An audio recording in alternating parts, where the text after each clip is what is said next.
کہ معترض محروم رہے گا خیر سے، معترض خیر سے محروم رہے گا، اسے اعتراض ہے کہ ایسا کیوں ہو رہا ہے، ایسا کیوں ہو رہا ہے، ایسا کیوں ہو رہا ہے۔ معترض فرماتے تھے ہمارے یہاں سمجھا کہ معترض محروم رہے گا، کیونکہ 3 قسم کے لوگ ہیں، ایک طالب ہے، ایک قائل ہے، ایک ناقد ہے۔ طالب تو وہ ہے جو ترقی کرتا رہے گا، اور قائل اسے کہتے ہیں جن کا خیال یہ ہے بھائی کام تو کیا بڑھانا، جتنا ہو رہا ہے کافی ہے، نیا اتنا ہو جانا بہت ہے۔ میں آپ سے صاف سے بحث کرتا ہوں، دین کے بارے میں اگر کوئی شخص یہ کہہ دے کہ نیا جتنا دین ہے غنیمت ہے، یا کوئی یہ کہہ دے کہ ایمان جتنا ہے کافی ہے، تو علماء نے لکھا ہے کہ ایسا آدمی ناقص ایمان سے اور ناقص دین سے راضی ہو گیا ہے۔ ایسا شخص ناقص ایمان سے اور ایسا آدمی ناقص دین سے راضی ہو گیا ہے جو یہ کہتا ہے کہ جو ہو رہا ہے کافی ہے، جتنا ہو رہا ہے غنیمت ہے۔ ہمارے کا طالب ترقی کرے گا اور قناعت کرنے والا نیچے گرے گا، کم اس کی دین سے گرتی رہے گی۔ اور فرمایا اعتراض کرنے والا کہ ناقد محروم رہے گا۔ بسم اللہ الرحمن الرحیم۔ السلام علیکم ورحمۃ اللہ۔ حضرت جی مولانا سعد صاحب دامت برکاتہم کا بیان سماعت فرمائیے۔ بیان کو لائک اور شیئر کرنا مت بھولیے اور اپنی آراء سے ضرور آگاہ کیجیے۔ جزاکم اللہ خیر۔ میرے انتہائی محترم بزرگوں، دوستوں، عزیزوں، اللہ رب العزت نے محمد صلی اللہ علیہ وسلم کو مبعوث کیا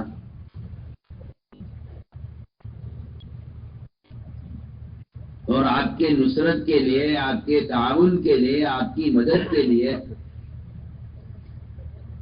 اللہ رب العزت نے ایک جماعت کو خود منتخب کیا۔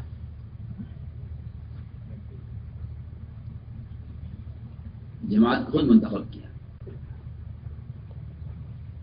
آپ کی نصرت کے لیے ایک جماعت کو منتخب کیا۔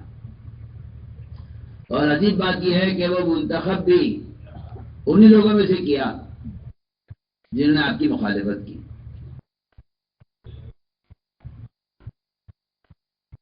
ایسا نہیں ہے کہ کوئی باہر کے لوگ آتے جو آپ کا تعاون کرتے، انہی میں سے منتخب کیا جنہوں نے آپ کی مخالفت کی۔ کیوں؟ بات اصل یہ ہے کہ انسانوں کے قلوب کو حق کی طرف پھیرنے کے واسطے ایک محنت چاہیے، ایک مدت چاہیے۔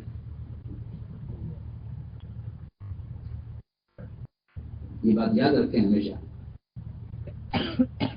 کہ کسی کی کرامت سے یا کسی کی حیثیت سے ہدایت پھیلنے والی نہیں ہے۔ ہدایت کے پھیلنے کے لیے نہ کرامتیں کارگر ہوتی ہیں، نہ کسی کی حیثیت کو اثر کرتی ہے، بلکہ قلوب کے خیر کی طرف پھرنے کے لیے سب سے بنیادی چیز وہ محمد صلی اللہ علیہ وسلم کا وہ اذیتوں کا برداشت کرنا ہے جو اذیتیں حضور اکرم صلی اللہ علیہ وسلم نے امت کی صلاحیت کو باطل سے حق کی طرف اور ضد سے استقامت کی طرف تبدیل کرنے کے لیے جو محنت کی ہے، وہ محنت کا سبب ہے دلوں کے پلٹنے کا۔ اس لیے کہ باطل پر ضد ہوتی ہے، حق پر استقامت ہوتی ہے۔ نبی کا کام یہ تھا کہ وہ ان کی ضد کو استقامت میں تبدیل کریں، یہ نہیں کہ وہ ضد کرنے والوں سے لڑ کر انہیں ہٹا دیں راستے سے، نہیں۔ ضد کرنے والوں کی جو صلاحیت ہے حق کے خلاف، اس صلاحیت کو حق کے خلاف ہونے سے حق کی موافقت پر لانا ہے۔ میں بہت اہم بات عرض کر رہا ہوں، یہ دعوت کا اصل خلاصہ یہ ہے، دعوت کا اصل خلاصہ یہ ہے، دعوت کا اصل خلاصہ یہ ہے کہ جو لوگوں میں ضد ہے آپ کے کام سے، آپ اپنی حکمت عملی سے اور اپنی تکالیف اور قربانیوں سے اور اپنی سخاوت اور اخلاق سے ان کی ضد کو استقامت میں تبدیل کریں. اس لیے آپ غور کریں گے کہ جو حضور اکرم صلی اللہ علیہ وسلم کو سب سے زیادہ ستانے والا تھا، آپ صلی اللہ علیہ وسلم کے دل میں اس کی ہدایت کی تمنا اس سے سب سے زیادہ تھی. جو چاہت ابو طالب کے لیے ہدایت کی، وہی طلب ابو جہل کے لیے ہے ہدایت کی، کہ ہدایت راجا ابو جہل اور ابو طالب. تو میں نے عرض کیا کہ یہ انتخاب اللہ تعالیٰ نے آپ صلی اللہ علیہ وسلم کی نصرت اور مدد کے لیے اللہ نے یہ انتخاب کیا ہے. کیونکہ اللہ تعالیٰ کا یہ نظام ہے کہ دین اور دین کی دعوت کے بارے میں اللہ تعالیٰ کا کسی سے کوئی رشتہ نہیں. کسی کا کوئی رشتہ اللہ تعالیٰ سے نہیں ہے کہ اللہ تعالیٰ اس سے اپنے رشتے یا تعلق کی وجہ سے کام لے لیں، بلکہ اللہ تعالیٰ کی طرف سے چند شرائط ہیں جن شرطوں کے پورا کرنے والوں کو اللہ تعالیٰ اپنے کام کے لیے منتخب کر دیں گے.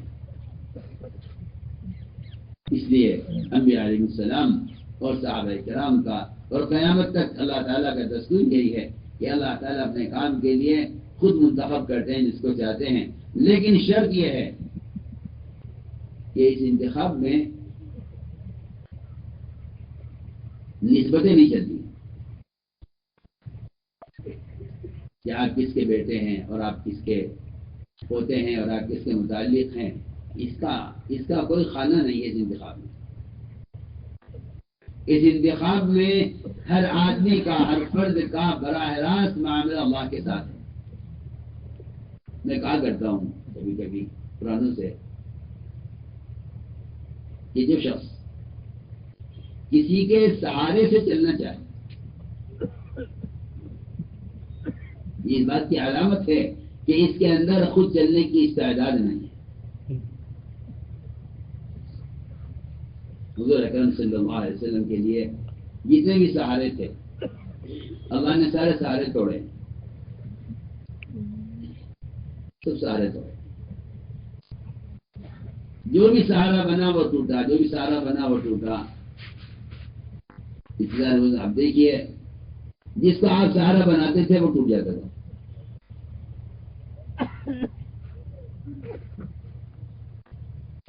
ابو طالب کے اسلام کی آپ کو اس لیے بھی بہت زیادہ چاہت تھی کہ قوم کے بڑے ہیں، اگر یہ آ جائیں تو ایک تاریخ ہو جائے گی، لیکن ان کو بھی اللہ نے اٹھا لیا اور وہ بھی ایک سہارا ختم ہوا. بلکہ جب قوم شکایت لے کر پہنچی ابو طالب کے پاس کہ یہ اس کام سے باز آ جائیں، آپ سے نے ایسے جواب دیا تھا کہ جس سے ایسا معلوم ہو گیا تھا کہ اگر آپ ان کی تائید کرتے ہیں تو ٹھیک ہے، اور نہیں کرتے ہیں تو کام تو ہمیں کرنا ہے. حضور اکرم صلی اللہ علیہ وسلم کو اس طرح میں عرض کر رہا تھا کہ سہارے نہیں، یہ دیکھنا ہے کہ آپ کو خود اپنے اس کام پر خود کتنی بصیرت ہے، اپنے کام پر خود کتنی بصیرت ہے. اس لیے ہم نے عرض کیا کہ اللہ تعالیٰ اپنے بندوں میں سے جس کو چاہتے ہیں اپنے کام کے لیے خود منتخب فرماتے ہیں. اس انتخاب میں بنیادی چیز یہ ہے کہ بندے کا اللہ کی ذات کے ساتھ تعلق. میں اصلی عرض کیا کرتا ہوں کہ ہر آدمی کے اپنے چلنے کا میدان، ہر آدمی کے اللہ کے قرب کے لیے اس کے لیے میدان بنا ہوا ہے. عبداللہ بن مسعود رضی اللہ تعالیٰ عنہ لا تکونوا اماعۃ، کہ اماع مت بنو. لوگوں نے کہا کہ ابن مسعود اماع کیا ہوتا ہے؟ فرمانے لگے اماع یہ ہے کہ کوئی یہ کہے کہ اگر لوگ ادھر چلیں گے تو ہم بھی ادھر چلیں گے، اگر لوگ ادھر چلیں گے تو ان کے ساتھ ہم ادھر چلیں گے، اگر لوگ غلطی پر ہوں گے سب تو ہم ان کے ساتھ غلطی پر ہوں گے. ہم کیا کریں گے اکیلے رہ کر؟ اور اگر لوگ ادھر چلیں گے تو ہم حق پر چلیں گے. ہم کیا کریں گے اکیلے رہ کر؟ یہ وہ لوگ ہیں جنہیں خود اپنی ذات سے انہیں حق و ناحق کی صحیح غلط کی خبر نہیں. فرمایا لا تکونوا امعاۃ، کہ پبلک کے ساتھ اور جس وقت پر لوگ چلے ہیں اس پر چل پڑے. فرمایا ایسے مت بنو. اس لیے میرے بزرگ دوستوں لوگ اللہ تعالیٰ کے اپنے آپ کو قبول کرانے میں سب سے بنیادی شرط یہ ہے کہ بندہ اپنے اللہ کے درمیان کے تعلقات کو پہلے درست کرے. یہ بہت ہی اس کی بڑی کمی ہے. اس لیے کہ یہ بات حق ہے کہ جب خلوتیں بگڑتی ہیں تو پھر اس کا اثر جلوتوں پر پڑتا ہے. جب اللہ کے ساتھ تنہائی بگڑتی ہے اس کا سب سے پہلا اثر اجتماعی کام پر پڑتا ہے. اجتماعی کام پر اس کا اثر پڑتا ہے. تو فرمایا کہ سب سے بنیادی بات یہ ہے کہ اپنے اندر وہ صفات پیدا کی جائیں تقوی کی اور سچائی کی اور امانت داری کی اور امت کی خیرخواہی کی.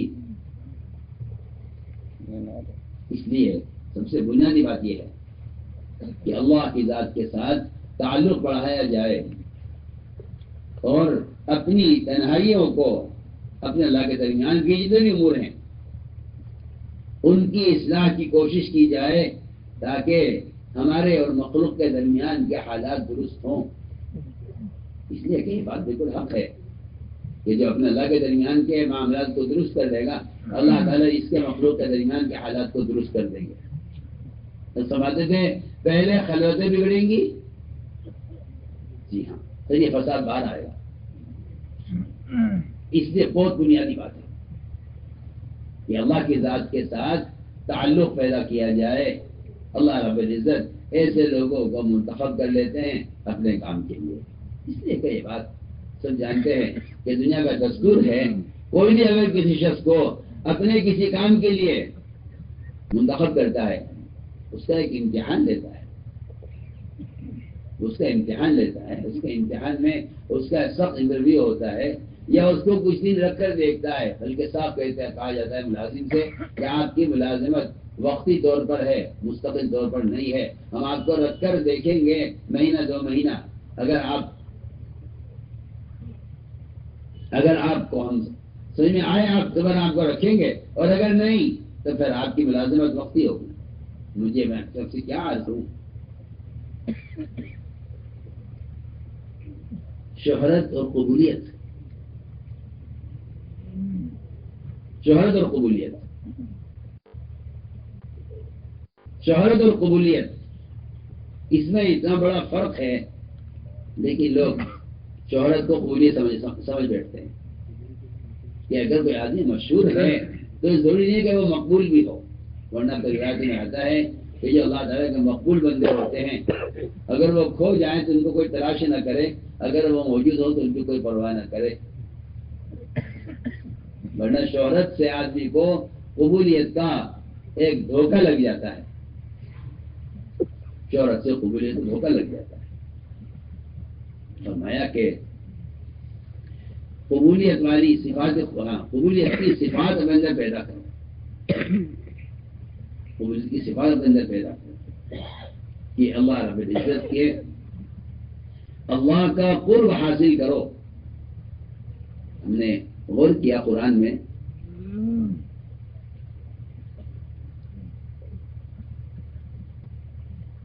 تو سب سے زیادہ اللہ کا قرب 2 چیزوں میں ملتا ہے. ایک نفلی عبادات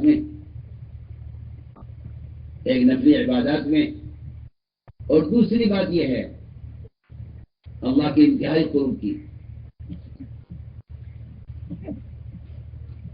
کہ دین سے جتنے بھی دور قسم کے لوگ ہیں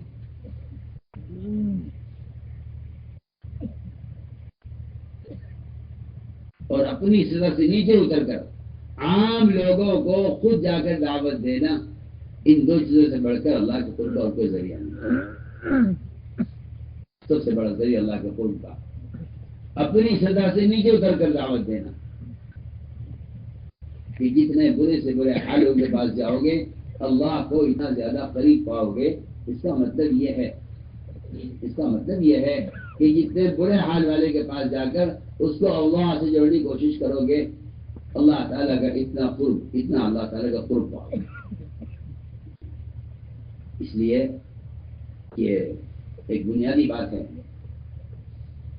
کہ انفرادی دعوت، انفرادی عبادت، یہ دو بہت بنیادی چیزیں ہیں جو اللہ مجھے معاف فرمائے استقبال کے زمانے میں یہ دو چیزیں متاثر ہو جاتی ہیں. انفرادی عبادات تو متاثر ہوتی ہیں کام کے تقاضے کی وجہ سے، اور انفرادی دعوت دینا بھی آدمی کے نظر میں ہلکا ہو جاتا ہے کہ اب تو یہ تو عمومی کام ہے، ہمارے ذمہ تو بڑے بڑے کام آ گئے ہیں. میں تو صاف سے بات کرتا ہوں، ہر پرانے کا اپنی ذات سے انفرادی دعوت دینا یہ اس کے لیے اپنے بدن کی غذا کی طرح اہم اور ضروری ہے. اپنے بدن کی غذا کی طرح اس کے لیے اہم اور ضروری ہے، چاہے اس پر اجتماعی تقاضے کتنے بھی زیادہ ہوں، لیکن یہ اپنے وقت کو انفرادی دعوت کے لیے اس طرح فارغ کیا کرے جس طرح ایک بادشاہ یا ایک وزیر وہ اپنی غذا کے لیے اور جسمانی غذا لینے کے لیے اپنا وقت فارغ کرتا ہے.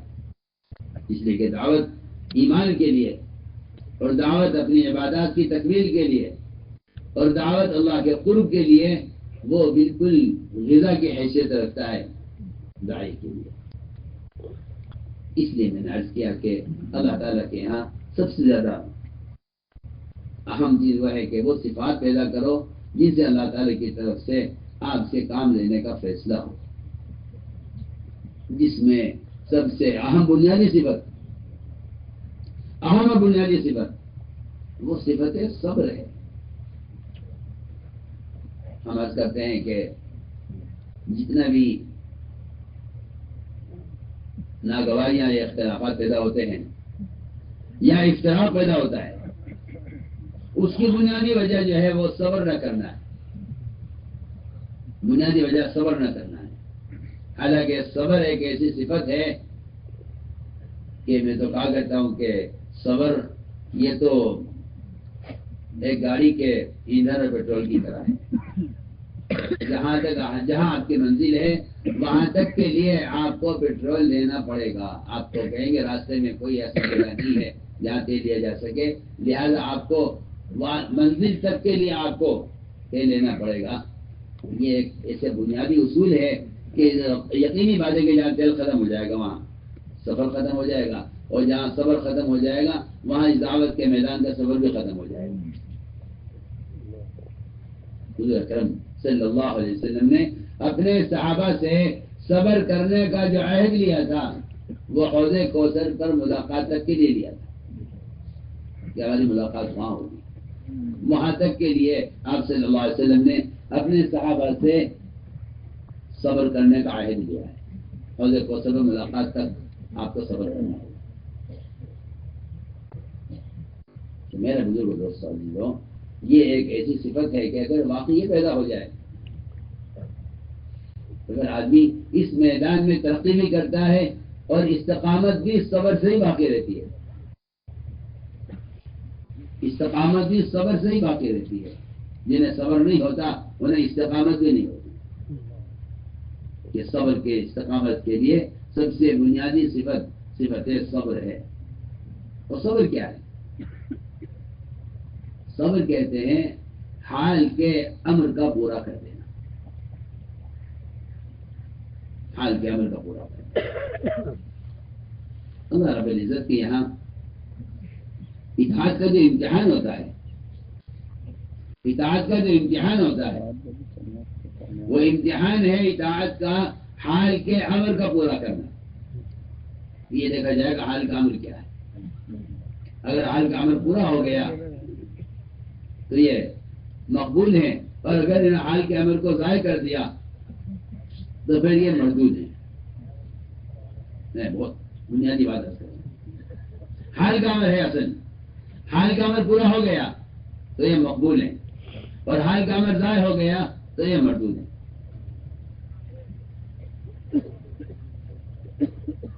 اصل بنیادی بات یہ ہے کہ حال کا عمل پورا ہوا یا ضائع ہوا. اگر حال کا عمل پورا ہو گیا تو یہ اللہ کے یہاں مقبول ہے، اگر حال کا عمل ضائع کر دیا تو یہ مردود ہے.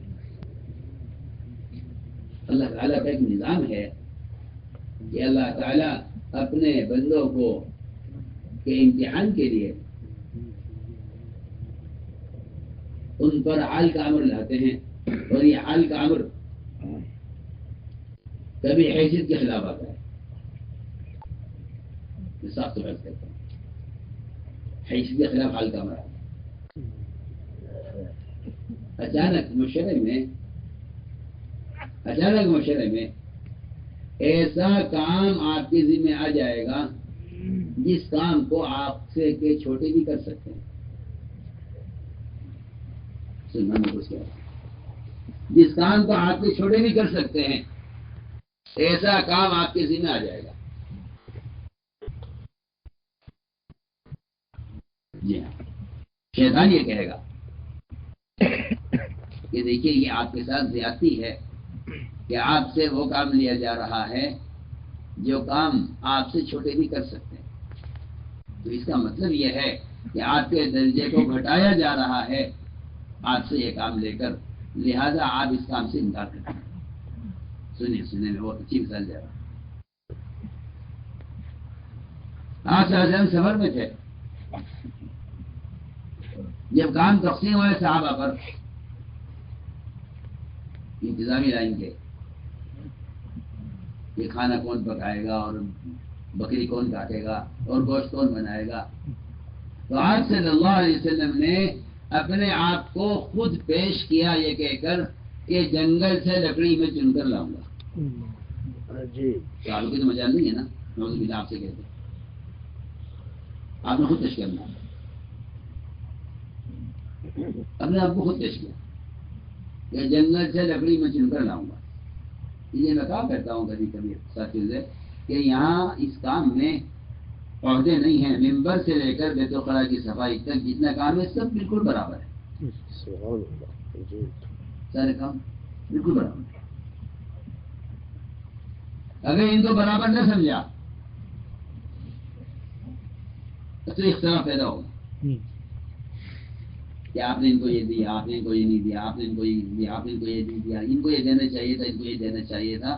یہ سارے عہدوں کی لڑائی ہوگی. اس کی بنیادی وجہ یہ ہے کہ ممبر کا کام بڑا کام ہے اور بیت الخلاء کی صفائی چھوٹا کام ہے. اس فرق کی وجہ سے یہ اختلافات پیدا ہوں. میں اس کی مثال دینا چاہتا ہوں کہ حل کا جو عمر آئے گا اللہ تعالیٰ کا، وہ حیثیت کے خلاف آئے گا اس امتحان کے لیے کہ تمہارے نزدیک ہمارے عمل کی حیثیت ہے اور عمل کی حیثیت ہے، یہ تمہارے نزدیک اپنی ذات کی حیثیت ہے. اس لیے کہ عبادت کرنے والوں کی دو قسمیں ہیں. عبادت کرنے والوں کی دو قسمیں ہیں. ایک وہ قسم وہ ہے جن میں اپنی عبادات سے کبر پیدا ہو جاتا ہے. ایک قسم وہ ہے جن میں عبادات سے تواضع پیدا ہو جاتی ہے. ہم اس کا امتحان لیں گے کہ اندر کیا بن رہا ہے، کبر بن رہا ہے، تواضع بن رہی ہے، بڑائی بن رہی ہے یا تواضع انکساری پیدا ہو رہی ہے. ہم اس کا امتحان لیں گے. اس لیے میں کہا کرتا ہوں کہ کسی عمل پر استقامت یا کسی عمل پر مداومت، یہ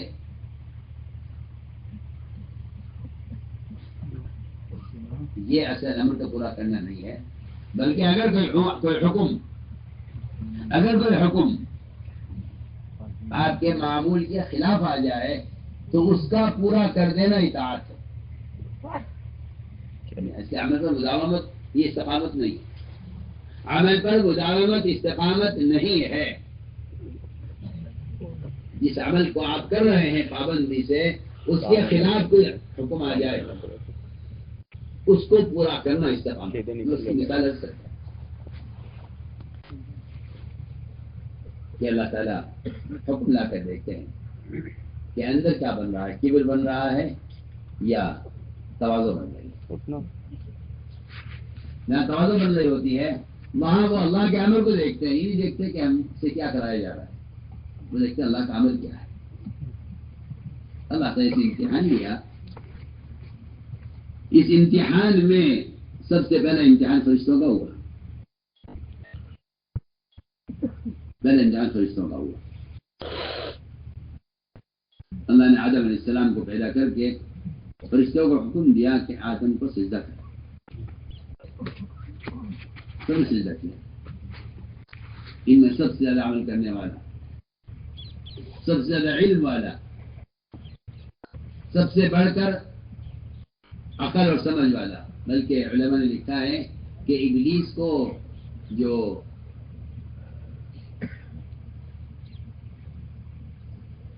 ابلیس کا نے جو انکار کیا ہے اس کا انکار اس کی عقل نے کروایا ہے.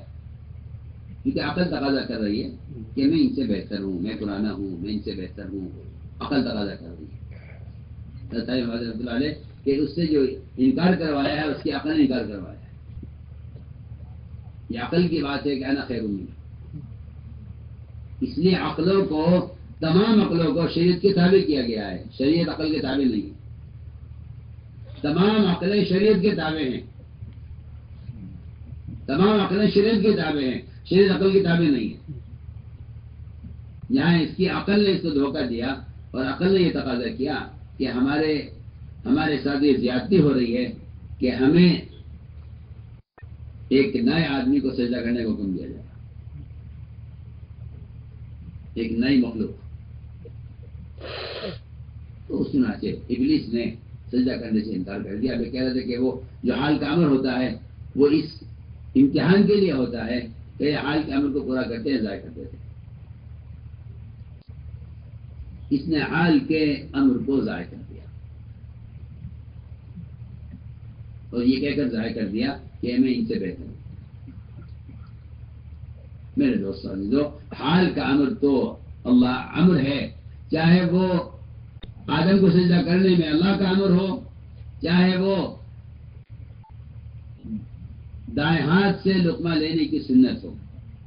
دونوں چیزیں بالکل برابر ہیں حیثیت میں.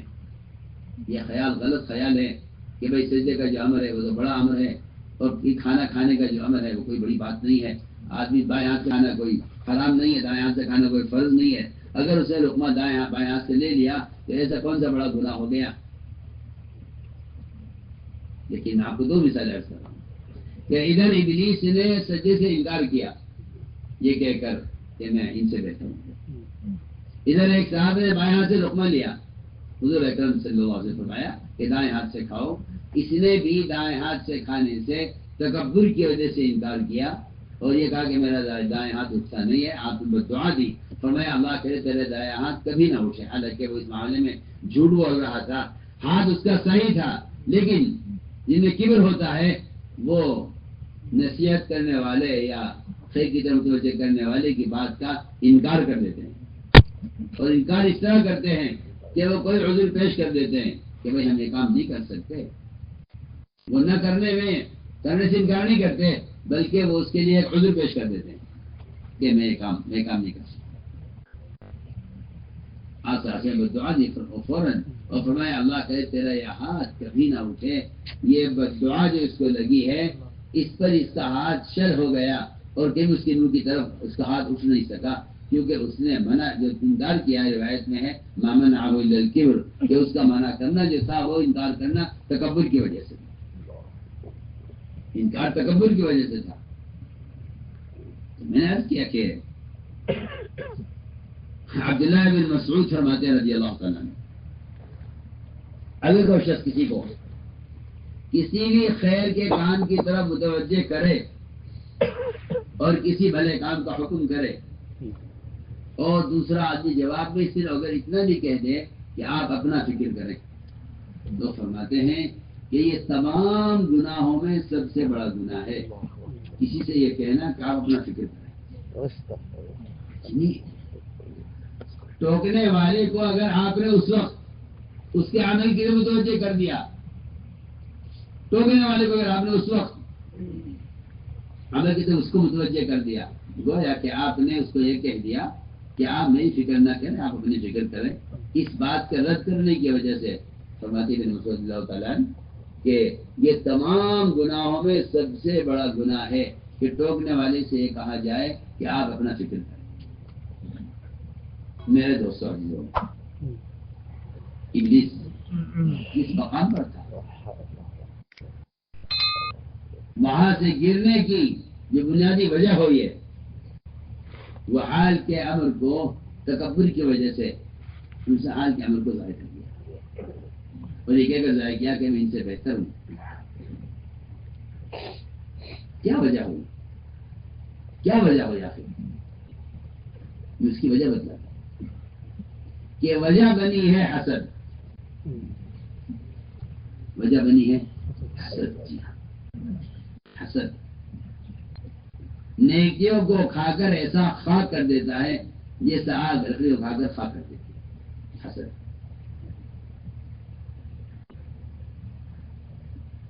اور یہ حسد پیدا ہو کر رہتا ہے۔ تو آیا سے پوچھا گیا کہ حسد میں اور غبطے میں کیا فرق ہے؟ حسد میں اور غبطے میں کیا فرق؟ غبطہ کہتے ہیں کسی کی نعمت کو دیکھ کر رش کرنا، کاش میرے پاس بھی ہو۔ انہوں نے فرمایا جواب میں کہ حسد اور غبطے میں ایمان اور نفاق کا فرق ہے۔ مومن میں غبطہ ہوگا اور منافق میں حسد ہوگا، کیونکہ منافق وہ جس سے حسد کر رہا ہے اس کی نعمت کو ضائع کرنا چاہتا ہے۔ جی ہاں، حسد۔ کیا حسد جھکنے نہیں دیتا؟ حسد جھکنے نہیں دیتا، حسد جھکنے نہیں دیتا۔ بہت سے مشرکین اسلام اس لیے نہیں لائے کہ نبی تمہارے خاندان میں کیوں، ہمارے خاندان میں کیوں نہیں ہوئے؟ سوچیے آپ، بہت سے مشرکین آپ صلی اللہ علیہ وسلم کو سمجھ گئے تھے کہ یہ اللہ کے نبی ہیں، لیکن ایمان نہ لانے کی وجہ یہ حسد ہے کہ یہ آپ کے خاندان میں کیوں، ہمارے خاندان میں کیوں نہ ہو۔ ہم قرآن کو اس لیے نہیں مانتے کہ یہ قرآن آپ پر کیوں نازل کیا گیا ہے۔ اگر ہمارے سردار پر نازل کیا جاتا، ہمارے قوم کے سردار پر، تو ہم اس کو مان لیتے، لیکن کیونکہ آپ کو پر نازل کیا گیا ہے اس لیے ہم اس کو نہیں مانیں گے۔ یعنی کتاب سے حسد نے قرآن کا انکار کروایا صرف حسد کی وجہ سے، ورنہ وہ جانتے تھے کہ یہ آخری وحی ہے، ہم نہیں مانیں گے کیونکہ قرآن آپ پر کیوں نازل کیا گیا۔ میرے دوستو عزیزو، حسد وہ اطاعت سے اور حسد خیر کے کام میں تعاون سے روک دیتا ہے۔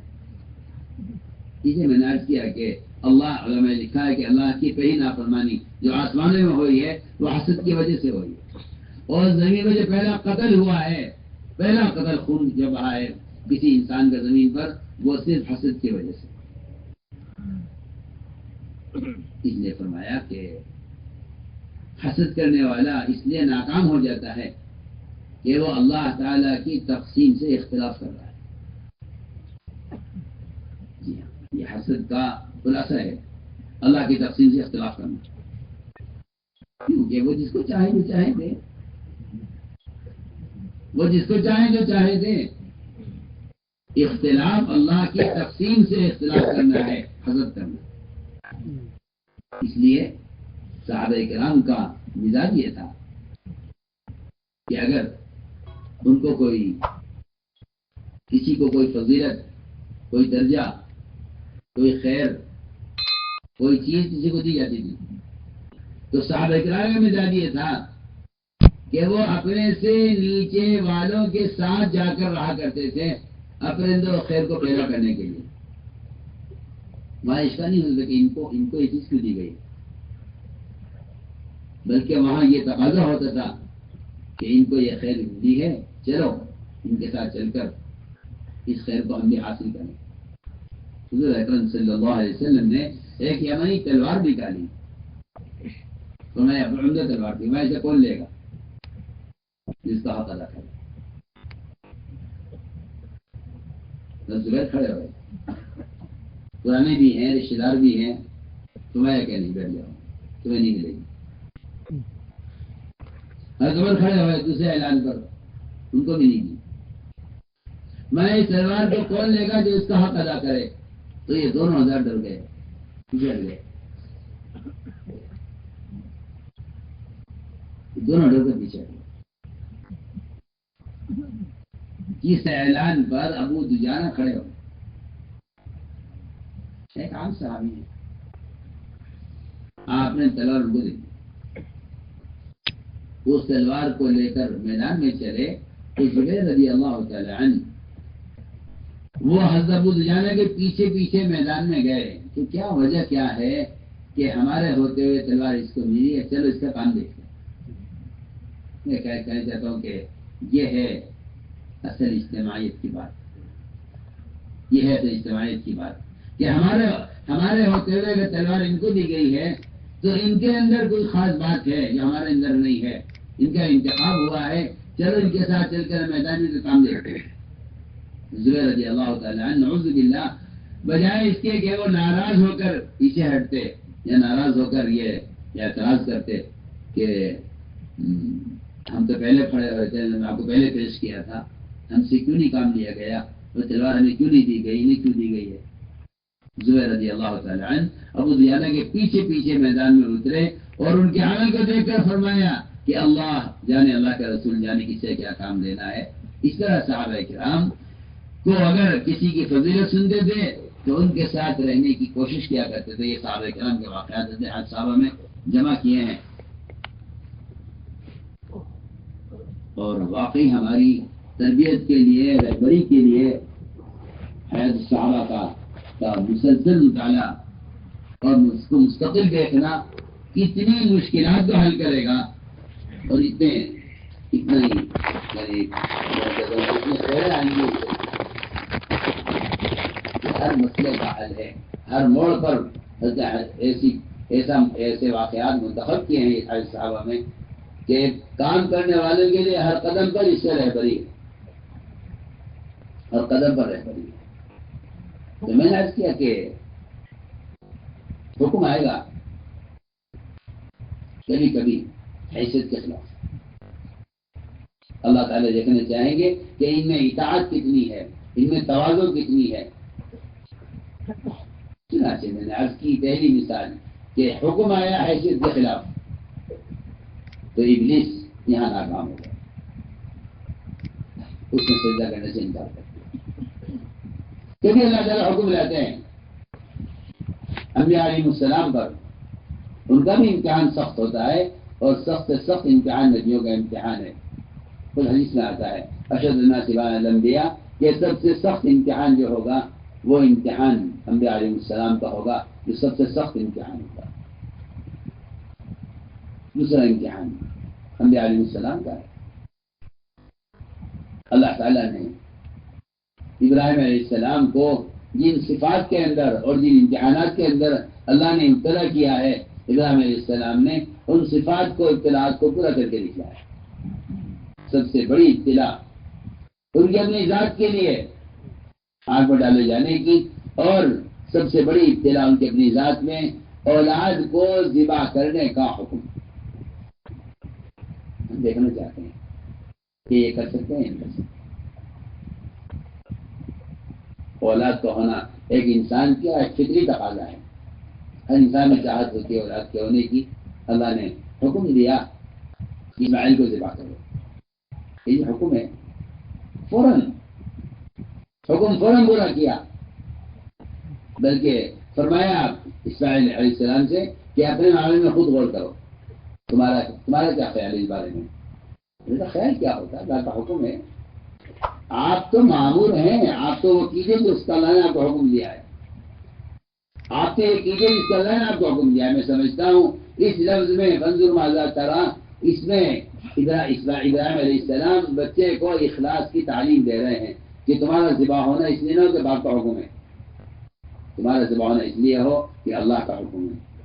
فرمایا افعل، یہ بھی فرمایا افعل ما تشاء، جو آپ کا دل چاہے آپ کر لیجیے، آپ میرے باپ ہیں اور آپ اللہ کے نبی ہیں، اللہ کے نبی ہیں، اللہ کے آپ جانے، اللہ جانے کے نہیں، یہ اللہ کا حکم ہے۔ افعل ما تؤمر، کہ جس کا اللہ نے آپ کو حکم دیا ہے آپ اسے پورا کیجیے۔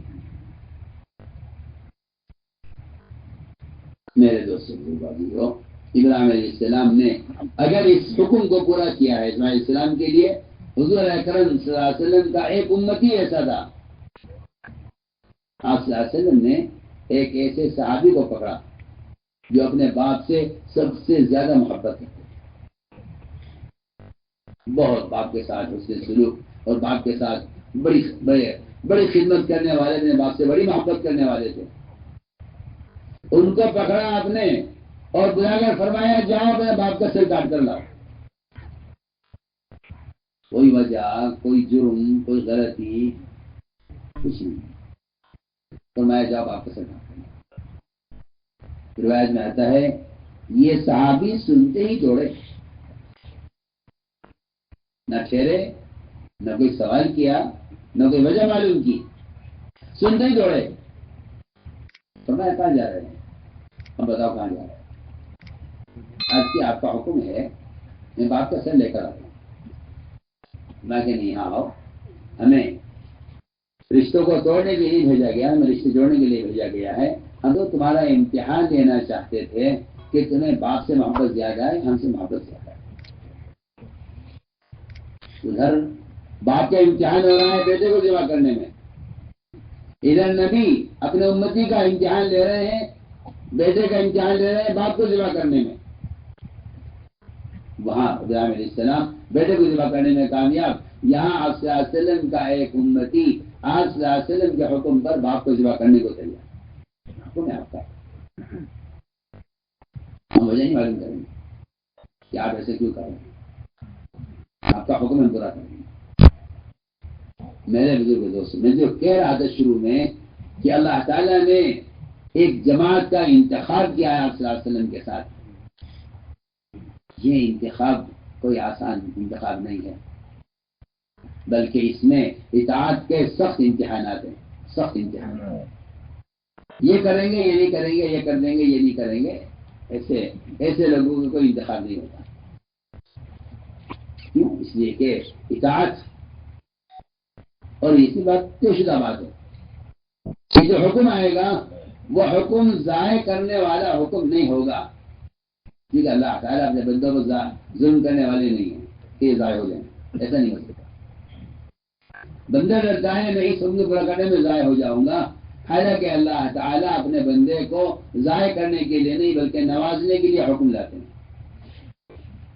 تو میں نے عرض کیا کہ اندر جذبہ ہوتا ہے، اولاد کا شوق، اولاد کی محبت، اس کو ذبح کرانے کے لیے اس کو ضائع نہیں کرنا ہے، امتحان لینا ہے.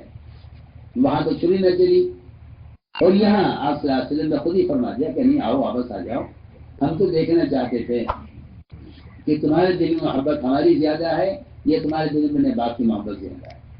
میدان قتال میں ابوبکر صدیق رضی اللہ تعالیٰ عنہ کی ان کے بیٹے عبدالرحمن کفار کے ساتھ ابوبکر رضی اللہ تعالیٰ عنہ صدیق ایک وقت بیٹے نے کہا بجان میدان میں قتال کے میدان میں آپ میری تلوار کے نیچے آ گئے تھے. کئی بار ایسا ہوا کہ میدان میں آپ میری تلوار کے نیچے آ گئے، مگر مجھے رحم آیا، میں نے باپ سمجھ کے چھوڑ دیا آپ کو. اور وہ صدیق فرمایا کہ بیٹے تم نے تو مجھے چھوڑ دیا باپ سمجھ کر، اگر تم میری تلوار کے نیچے آ جاتے تو میں تمہیں بیٹا سمجھ کر نہ چھوڑتا. آپ نے دیکھیے رشتہ اور سب نے حیات ایک باپ قائم کیا. اللہ کے رسول سے محبت اور تعلق کو ثابت کرنے کے لیے سارے تعلقات کو منقطع کرنا. جتنی جاہلیت کی زمانے کی رگیں ہیں اور تعلقات ہیں ان سب کو کاٹنا، یہ بات ثابت کرنے کے لیے کہ ہم اللہ کے رسول ہیں. یہ جواب دیا وہ کہ بیٹے تم نے تمہیں چھوڑ دیا باپ سمجھ کر، مگر میں تمہیں بیٹا سمجھ کر نہ چھوڑتا اگر تم تلوار کے نیچے آ جاتے، کیونکہ تم اس وقت محمد صلی اللہ علیہ وسلم کی مخالفت پر آئے تھے کہ جو تم میری اولاد ہو. میں نے عرض کیا کہ جذبہ ہوتا ہے انسان کے دل میں ایک، اور حکم آتا ہے جذبے کے خلاف. حضور اکرم صلی اللہ علیہ وسلم صحابہ کو لے کر عمرے کے شوق میں بیت اللہ کی زیارت کے لیے چلے. عمرہ عبادت، بیت اللہ کی زیارت اللہ تعالیٰ کا امر ہے. آناف کے یہاں عمرہ سنت ہے، شعب کے یہاں واجب ہے. وہاں پہنچے بیت اللہ کے قریب، تو مشرکین نے آپ کو طواف سے عمرے سے روک دیا کہ آپ عمرہ نہیں کریں گے، آپ واپس جائیں گے، اور شرطیں لگائیں، اور بالکل ظالمانہ شرطیں، سب بہت سخت معاملہ کیا آپ کے ساتھ، آپ کے صحابہ کے ساتھ، اور کہتے واپس جائیں۔ یہ ایک امتحان تھا، اور بڑا سخت امتحان تھا کہ سب کا جذبہ عمرہ کرنے کا ہے۔ ادھر کفار کہہ رہے ہیں واپس جاؤ، اور ادھر اس سے زیادہ سخت بات یہ تھی کہ آپ نے فرمایا صحابہ سے واپس چلو۔ صحابہ نے کیوں، ہم کیوں نہ جن سے مقابلہ کریں، ہم کیوں نہ عمرہ کریں۔ سوال اس بات کا تھا کہ اس وقت عمرے کا جذبہ ہے صحابہ کے دل میں، یہ نبی کی اطاعت کرتے ہیں عمرہ چھوڑ کر، یا نبی کی نافرمانی کرتے ہیں عمرہ کرتے۔ دیکھیے تو صحیح، عمرے کی عبادت، بیت اللہ کی زیارت، اگر یہ نبی کی نافرمانی کرتے ہیں اس وقت اس جذبے میں آ کر، تو پھر یہ نافرمان ہوں گے، ان سے پتہ کا کوئی وعدہ نہیں ہے۔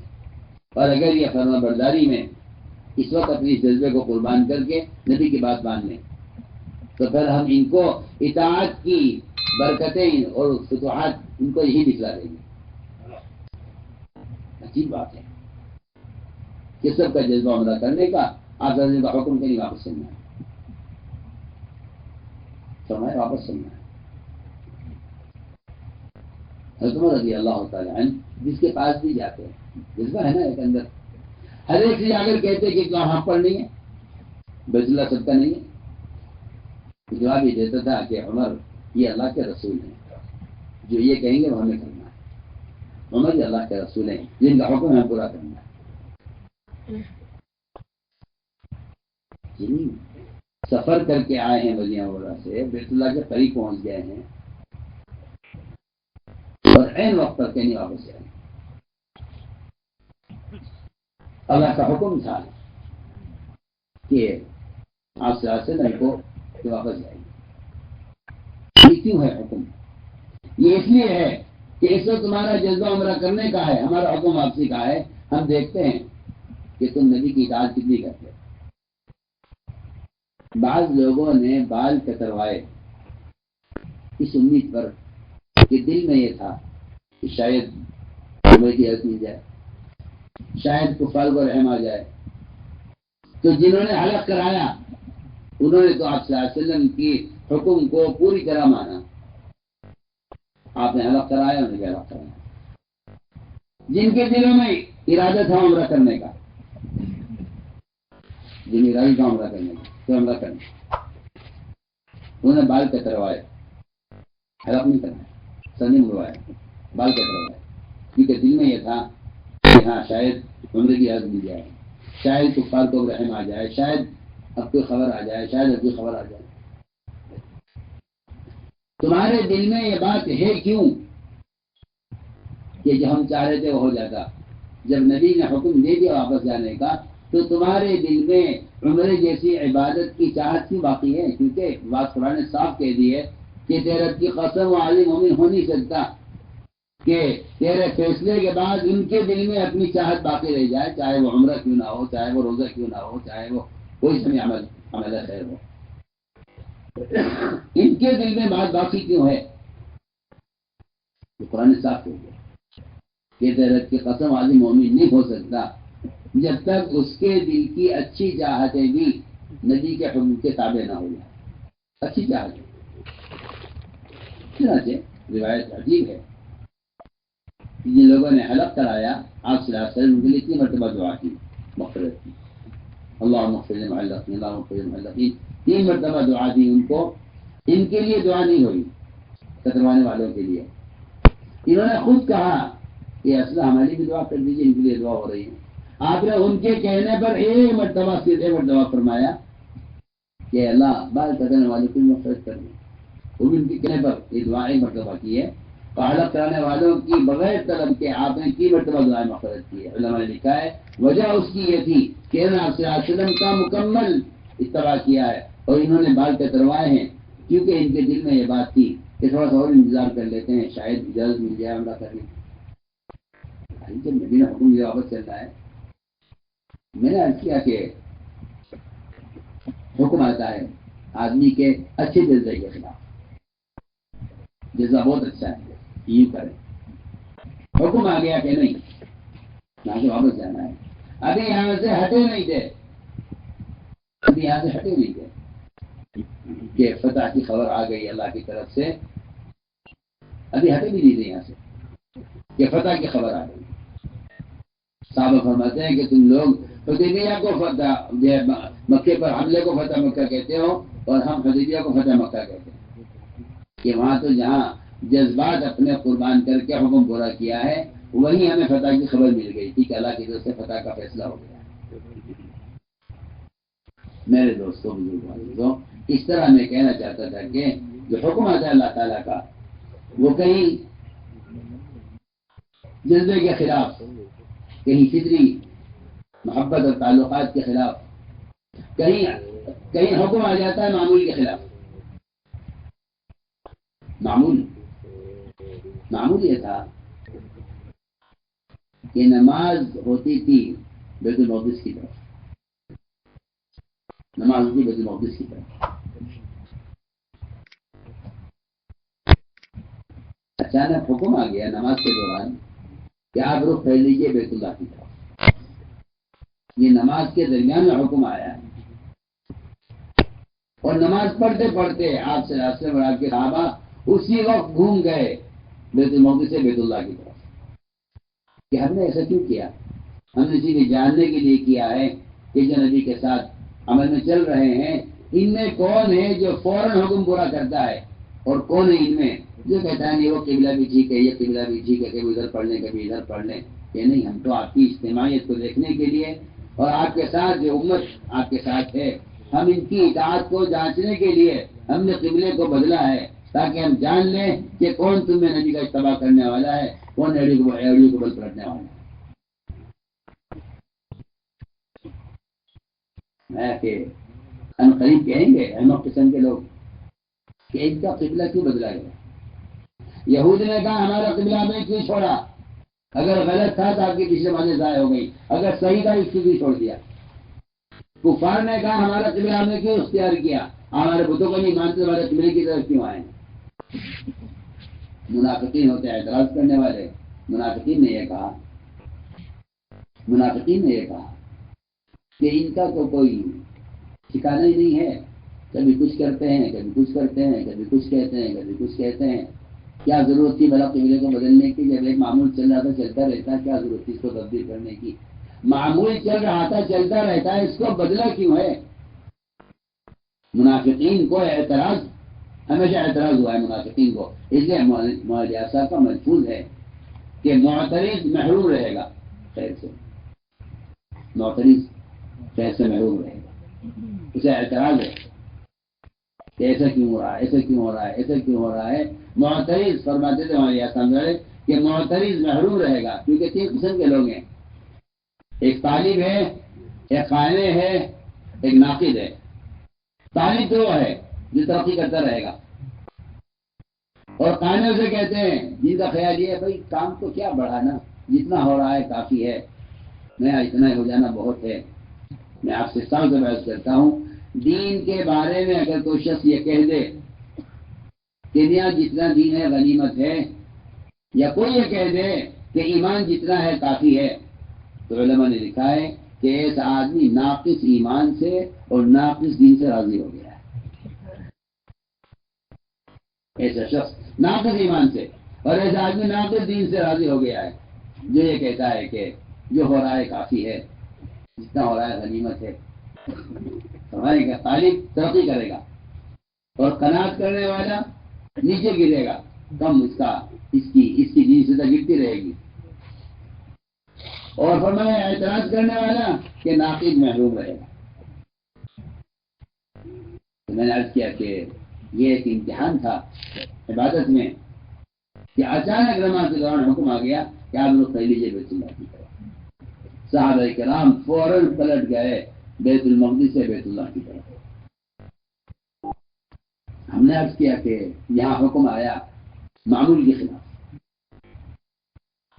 دیکھو میرے دوست ساتھیوں میں جذبہ ہوتا ہے، میدان میں محنت کرنے والوں کا ایک جذبہ ہوتا ہے کہ ہم یہ کریں، ہم یہ کریں، ہم یہ کریں، اور کرتے کرتے کرتے کرتے جب بالکل فتح کو اور کنارے کو پہنچنے لگتے ہیں تو اچانک حکم آ جاتا ہے ذمہ دار کی طرف سے کہ بھئی آپ اس کو چھوڑ دو، آپ یہ کر لو. آدمی سوچتا ہے کہ سارا کام تو میں نے کیا، اب جب بالکل قریب آ گیا تھا اور میرے ہاتھ پر فتح ہو جاتی تو مجھے اچانک دوسرا کام دے دیا. میں بہت اچھی مثال آپ کو دے رہا ہوں. ایک صحابی مسجد نبوی کی تعمیر کے موقع پر مسالہ تیار کر رہے تھے خمیر کے لیے. آپ نے دیکھا ان کا مسالہ بناتے ہوئے ان کو بڑی محنت سے کام کر رہے تھے. فرمایا ہے بھائی فلاں نے تم چھوڑ دو یہ کام، اس کو بلاؤ فلاں انصاری کو، وہ مسالہ اچھا بناتا ہے. اس کو آپ نے ان کو ہٹایا، ان کی جگہ جس کو لگا دیا. مثال دے رہا ہوں آپ کو. کوئی شکایت نہیں کیوں ایسا کیوں کر دیا، ان کو کیوں ہٹا دیا. اس لیے کہ اصولی بات یہ ہے کہ اس میدان میں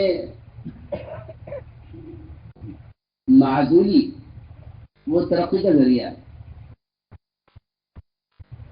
اس میدان میں معذوری ترقی کا ذریعہ ہے. اس میدان میں معذوری ایک امتحان ہے. میں اس کی مثال کروں، بے شمار مثالیں ہیں صحابہ کی کہ انہیں اچانک عمارت سے معلوم پڑ جاتے نہیں آپ امیر، آپ نہیں امیر ہیں. ایک صحابی تھے خالد بن سعید رضی اللہ تعالیٰ عنہ.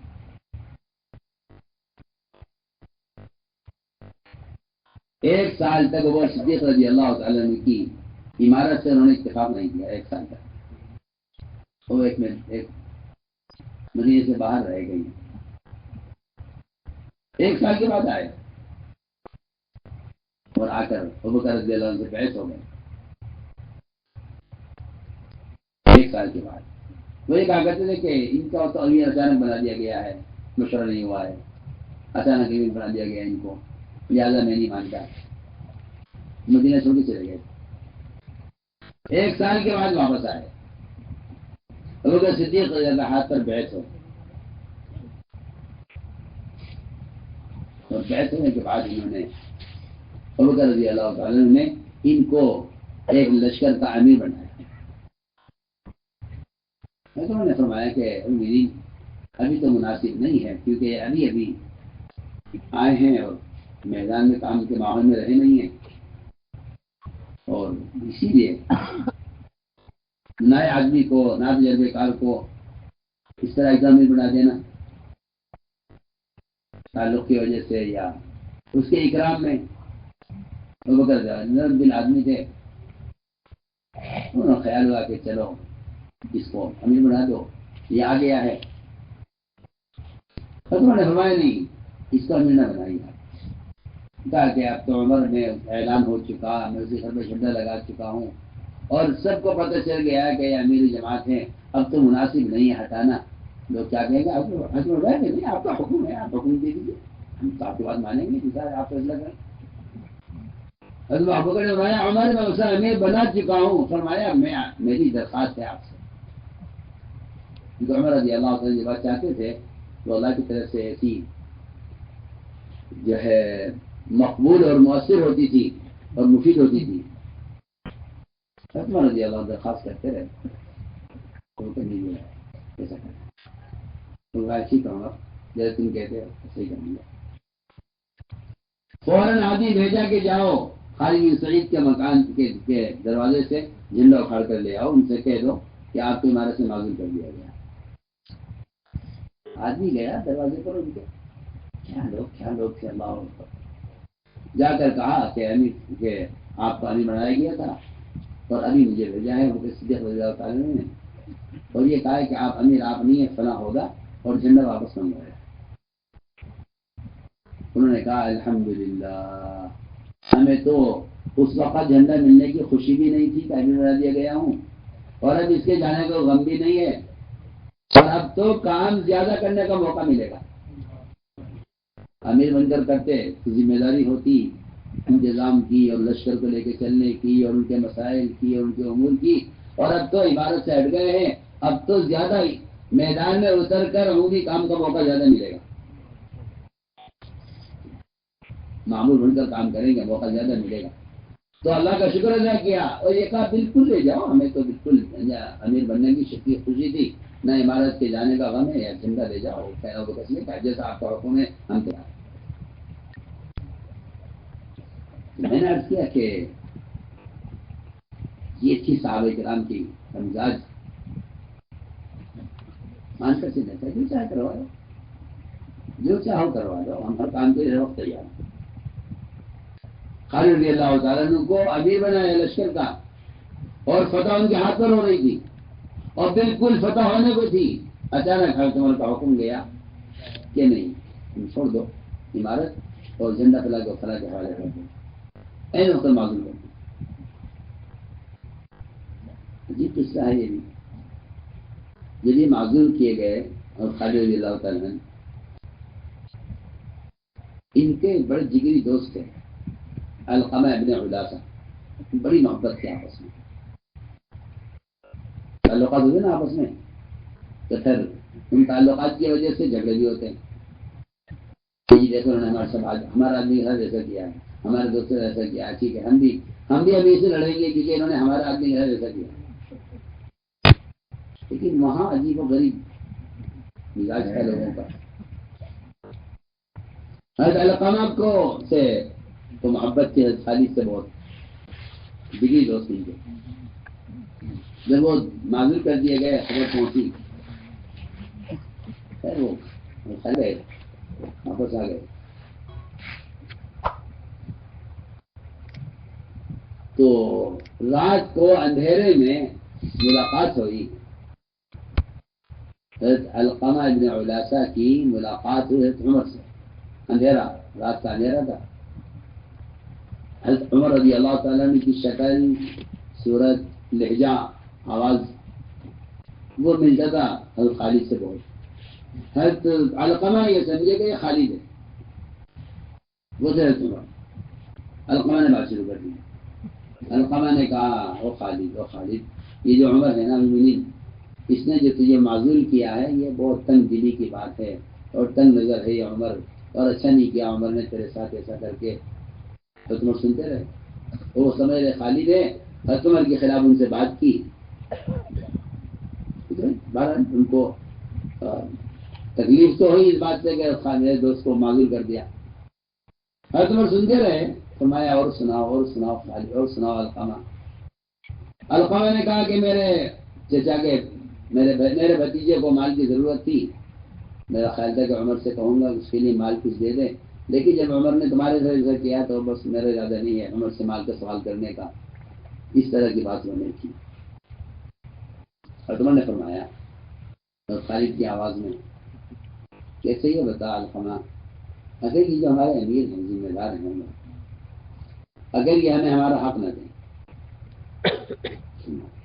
سننے کی بات، اگر یہ ہمارا حق نہ دیں اور یہ ہم سے کام لیتے رہے، ہمیں ہمارا حق نہ دیں اور ہم پر زیادتی بھی کریں،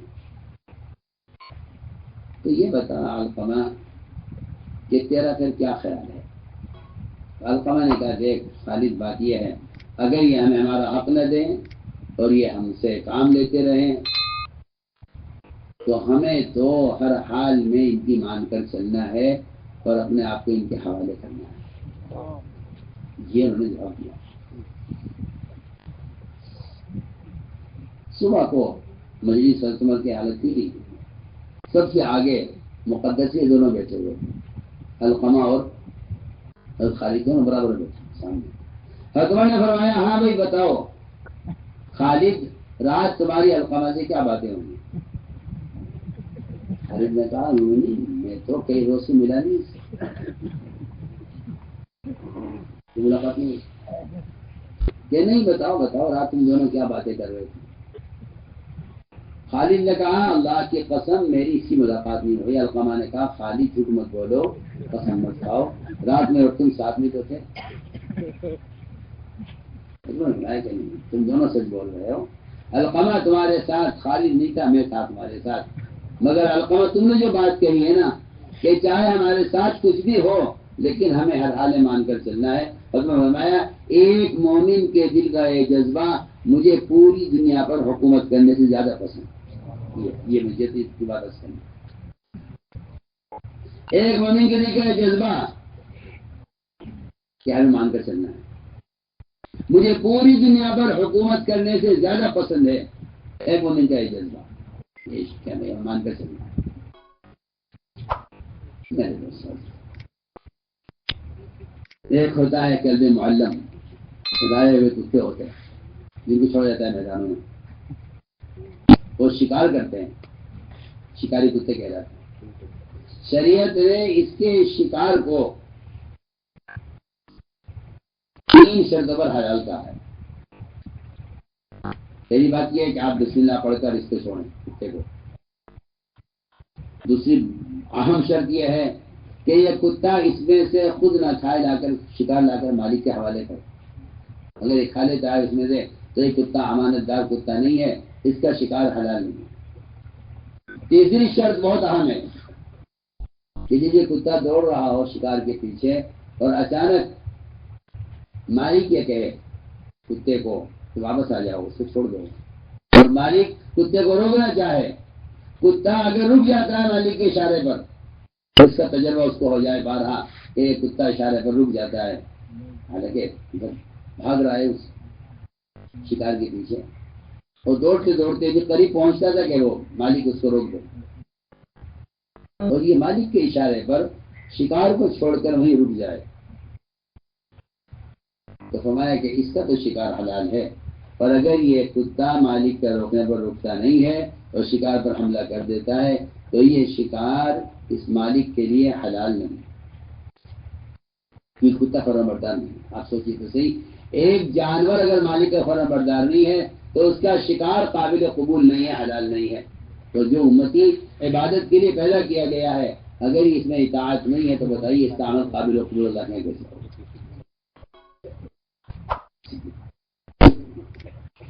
کہ سارا کام اطاعت پر ہے، سارا کام اجتماعیت پر ہے، سارا کام اطاعت پر ہے.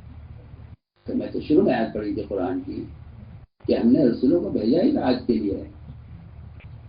اللہ تعالیٰ امتحان لیتے ہیں، اچھے جذبات کے خلاف حکم آئے گا، طبیعت کے خلاف حکم آئے گا، انسانی فطری تقاضے کے خلاف حکم آئے گا. صحابہ آپ کے ساتھ سفر میں تھے، کھانا ختم ہو گیا، آپ نے فرمایا کہ صحابہ نے آپس میں مشورہ کیا کہ کیا کریں، کھانے کے لیے کچھ نہیں ہے. گدھے سواری کے لیے ساتھ تھے اور وہ حلال بھی تھے، اس وقت حرام نہیں کیے گئے تھے. صحابہ نے گدھا ذبح کیا، اس کا گوشت بنایا، گوشت تیار ہو گیا. جب بالکل گوشت گلنے کے قریب ہو گیا اور صحابہ کھانے کے لیے تیار تھے، بھائی بات ہے کہ آدمی سفر میں ہے، بھوک لگی ہوئی ہے، اس کے علاوہ کھانے کے لیے کچھ نہیں ہے. جب گوشت تیار ہوا اور گلنے لگا، اللہ تعالیٰ دیکھ رہے ہیں کہ میرے اللہ کے مجاہد ہیں، سفر میں ہیں، کھانے کے علاوہ کچھ بھی نہیں ہے. لیکن اطاعت کے اس امتحان کے لیے اچانک حکم آ گیا آسمان سے کہ اللہ نے گدھے گوشت کو حرام کر دیا ہے. آپ نہ جاؤ، اعلان کر دو جا کے صحابہ میں کہ گدھے کا گوشت حرام ہو گیا ہے. اسی وقت جو کھانا پکا ہوا ہے پھینک دیا جائے اور ہانڈیاں توڑ دی جائیں. یہ حکم آیا اچانک آسمان سے. تو ایک ہے نا مدینے جا کے بات حرام کر دیں گے، اس وقت تو کھا لیں، آئندہ کبھی نہیں کھائیں گے. اس وقت تو سجا آئندہ کبھی نہیں کھائیں گے، کہ آئندہ کبھی کھاؤ یا نہ کھاؤ. وہ تو حال کے امر کا پورا کرنا، یہ ہے قبولیت کی، یہ ہے قبولیت کی علامت، اور یہ ہے قبولیت کی شرط کہ حال کا عمل پورا ہوا یا ظاہر ہوا. بس حال کا عمل پورا ہوا یا ظاہر ہوا. میرے دوستوں عزیزوں، جس طرح یہ حال کا عمل شریعت میں ہے، اسی طرح حال کے عمل کو پورا کرنے کی اہمیت اس دعوت کے فریضے میں ہے. اگر حال کا عمل پورا کر دیا تو یہ دعوت کے فریضے کو ادا کر دیا، حال کے امر کو ضائع کر دیا تو دعوت کے فریضے کو ضائع کر دیا۔ جس طرح حال کا امر شریعت کے لیے ہے، میں کہنا چاہتا ہوں اس طرح حال کا امر دعوت اللہ کے اس فریضے کے لیے بھی حال کا امر ہے۔ اگر تم نے حال کے امر کو ضائع کر دیا، میں تو عرض کر رہا تھا کہ جس طرح عبادات میں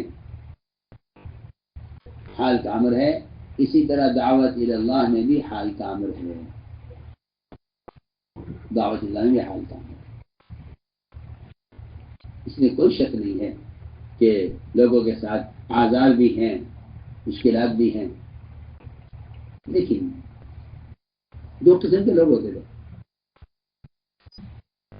ایک قسم وہ تھی جو عذر پیش کر کے، سچے آزار پیش کر کے رویا کرتے تھے کہ اصلا عذر یہ ہے، جانے کو ہم تیار ہیں، عذر یہ ہے،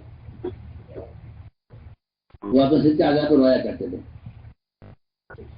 اللہ نے ان کو قرآن میں خیر خواہ کہا ہے، ان کو خیر خواہ کہا ہے اور ان کو محسنین کہا ہے، ان کو محسنین کہا ہے، ان کو خیر خواہ کہا ہے اور ان کو محسنین کہا ہے کہ جو اپنے آزار پیش کرتے تھے رویا کرتے تھے۔ یہ عذر ہے، ہم جانا چاہتے ہیں، یہ عذر ہے، ہم جانا چاہتے ہیں مگر یہ عذر ہے۔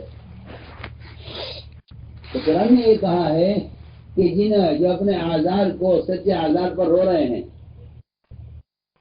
ان کی اللہ کے ہاں کوئی پکڑ نہیں ہے اور اللہ کے ہاں ان پر کوئی الزام نہیں۔ قرآن صاحب ولا الذين آتوك لتحملهم قلت ما أجد ما أحملكم عليه تولوا وأعينكم في مدام حزنا ألا يجدوا ما ينفقون إنما السبيل الذين يستعينون أغنياء۔ جی پکڑ تو ان کی ہے، جن کو اللہ تعالیٰ نے مال کی وسعت بھی دی ہے اور وقت کی فرصت بھی دی ہے، لیکن وہ آپ کے ساتھ اس دعوت کے فریضے کو ادا کرنے میں آپ کے ساتھ نہیں دیتے۔ پکڑ ان کی ہے، پکڑ ان کی ہے کہ اس دعوت کے فریضے میں آپ کا ساتھ نہیں دے رہے، باوجود یہ کہ ان کو اللہ نے مالی وسعت بھی دی ہے، فرصت بھی دی ہے۔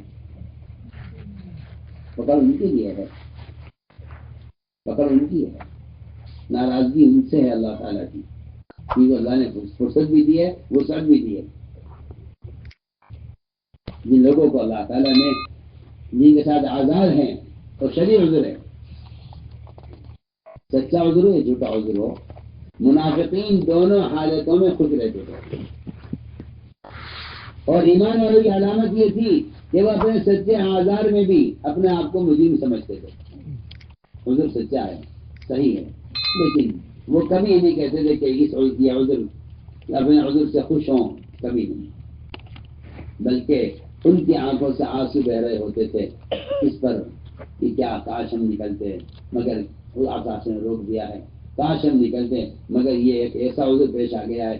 صحابہ اپنے آزار اجازت لینے کے لیے پیش نہیں کرتے تھے، بلکہ اپنے آزار صحابہ اکرام اس لیے پیش کر دیا کرتے تھے کہ اب آپ جو آپ کا فیصلہ۔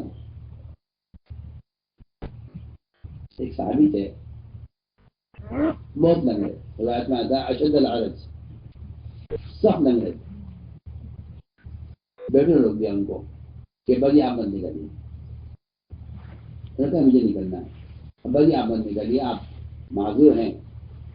کہا نہیں مجھے نکلنا ہے، جب نہیں مانے تو بیٹوں نے آ کر آپ صلی اللہ علیہ وسلم سے کہہ دیا کہ یہ ہمارے ابا جان ہیں اور معذور ہیں چلنے سے، اور یہ نکلنے کے لیے نکلنے کو تیار ہے، ہم بات ہماری سن لے رہے ہیں، آپ ان کو روک دیجیے۔ بیٹوں نے کہا صلی اللہ علیہ وسلم سے آپ ان کو روک دیجیے، ہماری بات تو سنتے نہیں ہے۔ آپ صلی اللہ علیہ وسلم نے، یہ آپ کی حکمت عملی ہے اور یہ دعوت کو اسلوب ہے کہ روکنے والوں سے تو فرمایا ان کو جانے کیوں نہیں دیتے؟ بیٹوں سے نہیں کہا ہاں میں روک دوں گا، روکنے والوں سے فرمایا جانے کیوں نہیں دیتے ان کو؟ ما علیکم اللہ تمنعوا لعل اللہ یرزقہ شہادہ، تم جانے کیوں نہیں کو شاید اللہ کو شہادت دے. اور باپ کو الگ بلا کر فرمایا کہ دیکھو تمہیں اللہ نے معذور قرار دیا ہے، لیس علی ما حرج بل علی العرج حرج والامر بحرج، کہ اللہ نے تمہیں معذور قرار دیا ہے، تم نہ نکلو. میں نے کہا ایک بار بتا دیجیے بس، کتابیں کہہ دیا میں نہ نکلوں، مگر ایک بات مجھے بتا دیجیے، اگر میں اس لنگڑے پیر سے نکلا اور شہید کر دیا گیا تو میں جنت میں لنگڑا ہی رہوں گا یا صحیح پیر سے چلوں گا؟ اس کو اتنی بتا دیتا. فرمایا کہ تم جنت میں صحیح پیر سے چلو گے. فرمایا کہ اگر اتنی جلدی یہ پیر صحیح ہو جاتا ہو اور جنت میں داخل ہو جاتا ہوں تو پھر کیا ضرورت ہے گھر پر رہنے کی؟ نکلے، شہید کیے گئے. آپ نے فرمایا میں تمہارے باپ کو اپنی آنکھوں سے دیکھ رہا ہوں کہ وہ جنت میں صحیح پیر سے چل رہا ہے. میرے دوستوں، عجیب قرآن کا اسلوب ہے. تولو و تولو دونوں کے لیے اللہ نے ایک ہی استعمال کیا ہے، منافقین کے لیے بھی مومن کے لیے بھی. وہ تولو وہم فرحون کہ وہ تو واپس جاتے تھے اجازت لے کر گھروں کو اور بڑے خوش ہوتے تھے کہ ہماری جان بچ گئی ہے، حضور کام آ گیا ہے، سچا شدہ جیسا بھی تھا. اور یہی لفظ استعمال ہو رہا ہے، لفظ استعمال ہو رہا ہے ایمان والوں کے لیے. وہ تولو وہ روتے ہوئے گھروں کو جاتے تھے کہ کیا کریں، ہم تو نکلنا چاہتے تھے لیکن اللہ کے نبی نے حکم دے دیا کہ نہیں تمہیں یہ رہنا ہے. میرے بزرگوں، اصل بات یہ ہے کہ جس طرح حال کا امر عبادات کے لیے ہے، اس طرح حال کا امر دعوت اللہ خروج کے لیے بھی ہے. اس لیے اللہ کے راستے کا خروج اور نفر یہ اللہ کے امر کی وجہ سے ہے کہ اس کا حکم ہے نکلنا. اس لیے کہ نفر و خروج وہ اقامت دین کے لیے ہے.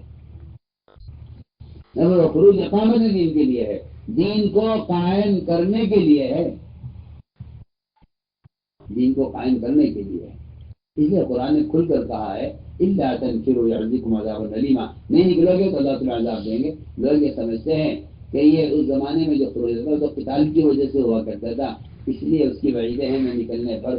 حالانکہ ایسا نہیں ہے، بلکہ قرآن یہ کہتا ہے وَأَنفِقُوا فِي سَبِيلِ اللَّهِ وَلَا تُلْقُوا بِأَيْدِيكُمْ إِلَى التَّهْلُكَةِ، کہ اللہ کے راستے میں نکلنے میں، اللہ کے راستے میں نکلنے میں مال خرچ کرنے میں کمی مت کرو ورنہ اپنے ہاتھوں میں آپ کو ہلاکت میں ڈالو گے.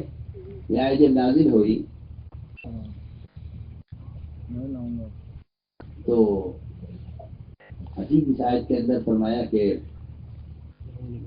اللہ کے راستے میں نکلنے پر خرچ کرو اور اپنے ہاتھوں میں آپ کو ہلاکت میں ڈالو. یہاں انفاق خرچ نہ کرنے پر ہلاکت کی دھمکی ہے، اور خرچ نہ کرنے پر ہلاکت کی دھمکی ہے، نہ نکلنے پر ہلاکت کی دھمکی ہے. حالانکہ اس پورے قصے میں قتال کا کوئی ذکر نہیں ہے. آج تو میں جو لوگ یہ سمجھتے ہیں کہ وعیدیں تو قتال نہ کرنے کی وجہ سے ہیں، ان کو بات معلوم ہونی چاہیے کہ معترض محرور ہے.